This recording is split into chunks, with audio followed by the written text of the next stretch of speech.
guys, it is Joy. I wanted to do a video about, I've wanted to do this video for a long time, but this is about a commitment.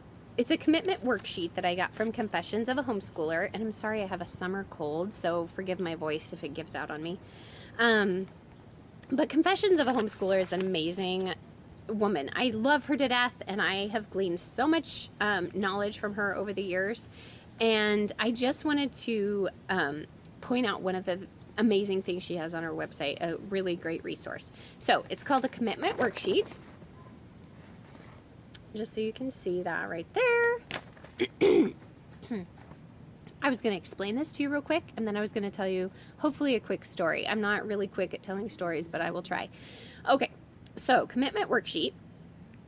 What you do is you think about everything that takes up time in your day. Everything you spend time doing in your day.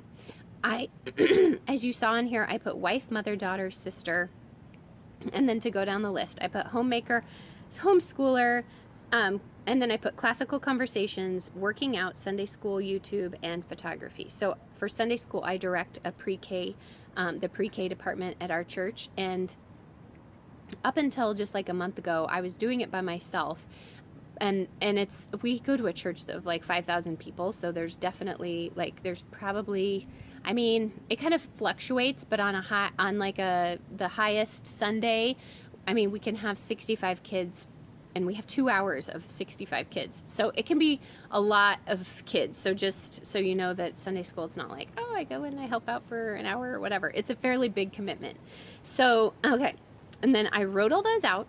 And then the next little box here, it says inside home or outside home. So you go through and you check. And some of these are slightly ambiguous, like wife, mother. Well, obviously wife and mother is inside the home.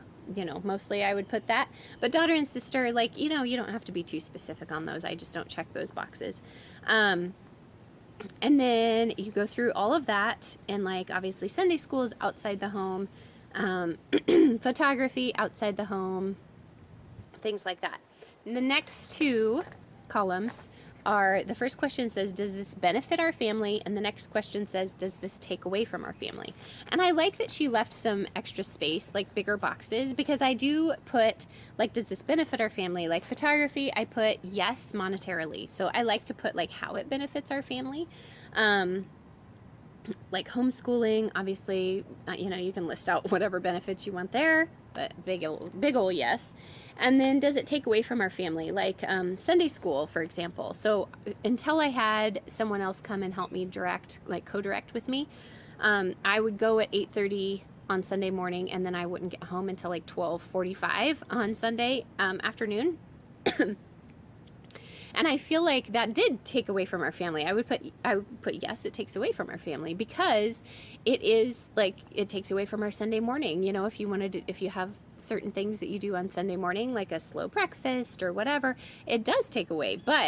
And my husband has to either get them ready and bring them, or he brings them home if he comes to the early service and, you know, entertains them until lunchtime or whatever. So, and I've done that for probably 5 years, I think now. I did it when my daughter was a baby. So, I mean, it's kind of routine for us, but it's nice to just write this out and just kind of see like what you're doing that is actually beneficial to your family and not beneficial to your family. And some of it can be really, like, you could think about Sunday school in different ways, because it does benefit me, because I am able to hone some leadership skills there, and I'm actually able to serve, and that is beneficial to me and therefore to my family. So you know what I'm saying? There's benefits to both. It's just however you look at it. Oh, sorry, I have some weird shadows on my face. And then the last is priority, and you prioritize like 1 through 5. So whatever is a low priority to you, you put a 5, or however you want to do it. That's how I did it. And so like wife, mother, daughter, sister obviously is 1, because those are high priority, kind of non-negotiables for me. Obviously some of them you can't even choose on. But I just, yeah, so that's how you fill it all out. Okay, so the story, I will try and be quick. I filled one of these out a couple years ago. A friend of mine had told me about this worksheet, and she gave it to me, and she just said, I would love you to fill this out, and I am going to fill mine out, and then, whatever. So anyways, I just thought it was super nice that she gave it to me, but it was a game changer for me. So I was feeling really overwhelmed at the time, which is why she gave it to me, I think. And I was just starting out homeschooling. I think I had a first grader, and then the other two were preschool. And I wrote it all out, and I used to wedding coordinate at our church. And after I filled it all out, the wedding coordinating leapt off the page and bit me because it was like flashing red lights saying, this is what you need to give up. This is what you need to give up. And the funny thing is, I absolutely loved wedding coordinating. It was a highlight for me. I loved it. I loved what I did. I loved weddings. So I loved being around that atmosphere. And, there were a couple that were not super fun to be around, if you know what I mean. But for the most part, it was so much fun, and I loved it. And I would have never thought to give it up if I hadn't looked at this worksheet and been like, oh my goodness, I have all of these commitments, and this is the one that definitely needs to go. And I have a high level of responsibility. I don't know, maybe that's a nice way of saying I have a hard time saying no. I don't know. But I really, once I'm doing something, I don't just quit. I really want to see it through, and I really want to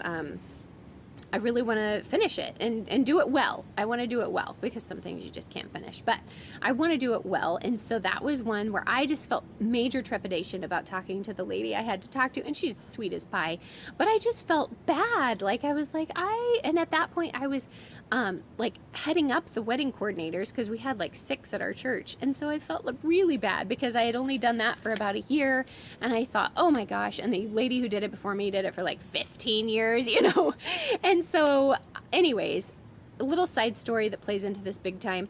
I meet with a gal who is my mentor. I call her my mentor, and she has 4 boys, and the youngest one is still in high school, and the other 3 are graduated. And so she's just ahead of me in this mothering game, or this mothering, in mothering. It's not a game, but she is ahead of me in this mothering thing that we're doing. And so we meet once every other week, and she just speaks truth into me, which is just wonderful. And so when I was going through this, I had just started meeting with her too, and I told her, I said, I feel so bad. I don't want to say no. I don't want to say I'm quitting this. And she told me something I still think about pretty much weekly or maybe daily. She's like, you know what? If you are giving something up, obviously something like that blatant, God is okay, you're feeling overwhelmed and you've prioritized everything. This is the thing that you need to give up. She said, do not feel bad about that. She said, that is opening the door for someone else to step in who maybe will find great joy and fulfillment in that role. And I was like, oh, okay, I've never really thought about it like that. I just always feel guilty and bad that I'm stepping out of it and leaving them in the lurch, type of thing. Ever since then, everything that has come up that I maybe wanted to do or sounded good to do, I'm like, you know what? These are my commitments. And the other thing is, I also see some commitments, pretty big commitments that might be coming my way in the next year. And so by filling out this worksheet, I actually know if that does come to fruition, I actually know what I would have to give up. For me, it would be directing Sunday school, because that takes a chunk of my time on the weekends and during the week. And I just need to just know that is kind of the next thing that, you know what, if this came up and it was it was deep, it was heavy on my heart that I needed to do this, then something needs to give, and I kind of already know what that would be. You don't necessarily need to fill out a worksheet to find that out, but it just helps prioritize things and organize things in your mind, so you kind of know your limits and know what you're capable of. So I encourage you highly to fill out your own commitment worksheet. Click on the link below and or write it on a piece of paper once you get the worksheet up, and fill it out and see for yourself what areas of your life are important to you and what areas might need to go. Something like that. So I hope this is encouraging to you, and I really hope that you will have a great week, and I will see you in the next video. Bye guys.